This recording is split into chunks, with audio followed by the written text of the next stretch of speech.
Hi everyone, today we'll talk about how to fix or how to solve not loading on Telegram. To know how to fix or how to solve not loading on Telegram app, you should just go to settings.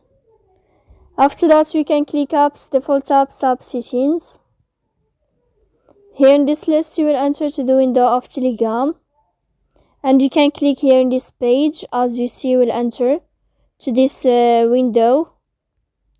Here in this page of app info, you will click on first stop and you can click OK. Then we will enter to the window of storage. Here you can click clear cache. Don't click manage storage because that can delete your data here. And in the end, you can turn off your phone and you can wait a moment to turn on your phone again. So please don't forget to support us, bell like and subscribe. See you next time.